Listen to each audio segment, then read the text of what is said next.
Hey ho Pop gengs,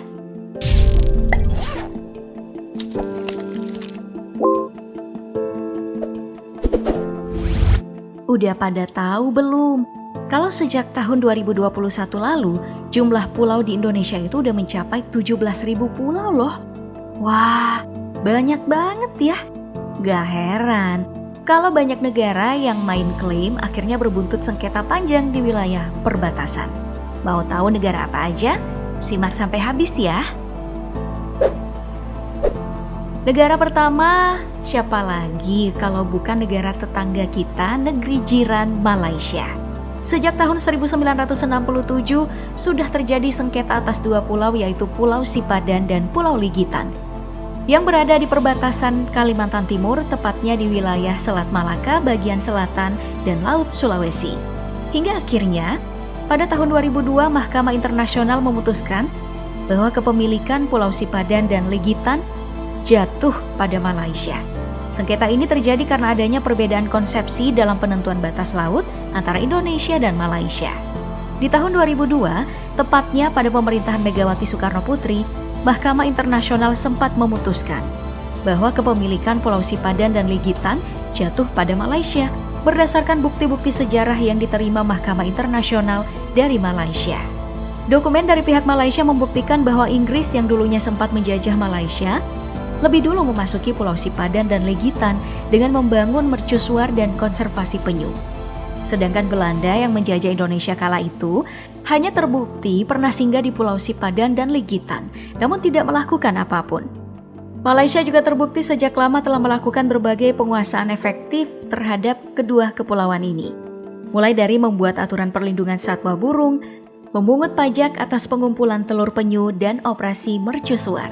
Tak hanya itu, sengketa perbatasan berkepanjangan antara Indonesia dan Malaysia juga terjadi di Blok Ambalat seluas 15.235 km persegi yang bermula sejak tahun 1969 saat Indonesia dan Malaysia menandatangani perjanjian tapal batas landas kontinen. Sayangnya, 10 tahun kemudian, secara sepihak Malaysia mengklaim bahwa ini adalah wilayah mereka. Sengketa ini terjadi bukan hanya soal kepemilikan wilayah, tapi karena adanya potensi sumber daya alam yang besar di sini, yaitu potensi minyak dan gas yang jika dimanfaatkan secara maksimal dapat bertahan hingga waktu yang lama. Gak heran kan kalau bikin tergiur? Tapi Indonesia tetap berpegang pada aturan UNICLOS pasal 76 dan 57 yang menentukan bahwa batas landas kontinen dihitung sejauh 200 mil laut dari garis pangkal dan zona ekonomi eksklusif suatu negara juga diukur sebesar 200 mil laut. Juga karena kepemilikan wilayah Indonesia berkonsep negara kepulauan alias archipelago state, di mana garis pangkal penentuan wilayah harus ditarik dari wilayah kepulauan terluar. Sedangkan Malaysia adalah negara pantai biasa alias coastal state yang hanya boleh memakai garis pangkal biasa atau garis pangkal lurus untuk menentukan batas wilayahnya. Sehingga kesimpulannya, Blok Ambalat jelas milik Indonesia. Belum selesai, muncul lagi sengketa wilayah perairan Tanjung Datu tahun 2014 yang cukup menegangkan karena melibatkan kapal perang. Juga sengketa Pulau Sebatik yang luasannya kecil tapi terbelah menjadi dua negara. Bagian utara merupakan wilayah Malaysia dan selatannya masuk teritorial Indonesia. Rumitnya lagi, di pulau ini tidak ada garis perbatasan yang jelas. Jadi, warga bisa hilir mudik melintasi batas kedua negara setiap harinya. Bahkan sempat viral rumah warga yang dapurnya di Malaysia tapi ruang tamunya masuk di Indonesia. Di tahun 2021 sudah dilakukan perundingan kembali, namun belum ada penyelesaian final. Tak hanya Malaysia, Cina juga mengincar perairan Natuna padahal posisinya cukup jauh. Ini karena potensi Natuna yang melimpah. Akhir tahun 2021, Cina bahkan ngegas nuntut Indonesia untuk menghentikan kegiatan pengeboran di perairan Natuna. Padahal, sejak tahun 2017 Indonesia sudah menamai wilayah tersebut dengan Laut Natuna Utara. Sebab ujung selatan Laut Cina Selatan ini adalah zona ekonomi eksklusif Indonesia di bawah Konvensi PBB tentang hukum laut atau UNICLOS.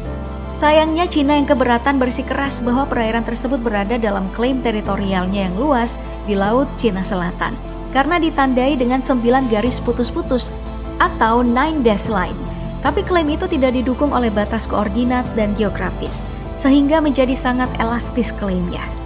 Tidak hanya Cina, namun Malaysia dan Vietnam pun juga masih sering melakukan aktivitas penangkapan ikan ilegal di wilayah ini selama bertahun-tahun. Pemerintah Indonesia mengaku sulit mencari jalan keluar sengketa di perbatasan negara ini, karena belum ada kesepahaman yang tegas dan jelas di antara 4 negara yang sedang bersengketa. Yang bisa dilakukan adalah mencoba terus meningkatkan keberadaan kapal nelayan penangkap ikan lokal di Natuna Utara. Sehingga klaim-klaim Indonesia atas kepemilikan perairan yang rawan sengketa ini bisa jadi lebih kuat berkat kehadiran warga sipil di Natuna Utara.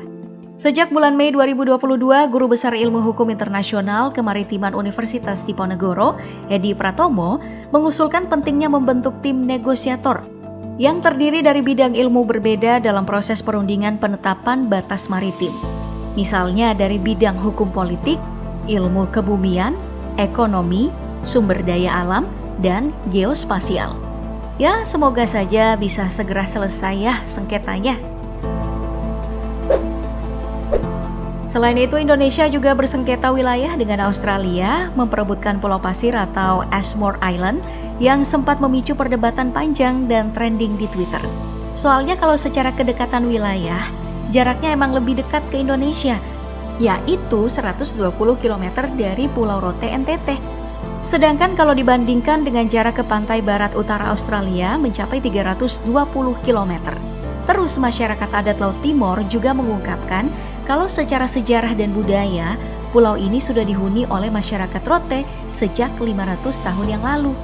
Sayangnya status kepemilikan Pulau Pasir ini sudah fix dimiliki Australia secara administratif. Karena sejak zaman Hindia Belanda, Pulau Pasir ini tidak pernah masuk dalam wilayahnya. Sehingga saat Indonesia terbentuk, Pulau Pasir juga tidak diikutkan karena wilayah itu dulu menjadi bagian dari penjajahan Inggris, bukan Belanda. Berikutnya yang tak kalah menegangkan adalah sengketa antara Indonesia dengan Singapura yang juga terbilang udah cukup lama, yaitu 1973 sampai 2009. Ada 3 hal yang menjadi pemicu konflik, mulai dari sengketa perbatasan di Selat Singapura, lalu penambangan pasir di Pulau Nipah yang semakin kecil dan nyaris tenggelam demi reklamasi pantai di Singapura, serta sengketa memperebutkan pengaturan udara di Flight Information Region Kepulauan Riau. Dan semua sengketa itu sudah diselesaikan secara diplomasi. Jadi gak usah repot pengen balas dendam ya atas nama NKRI harga mati.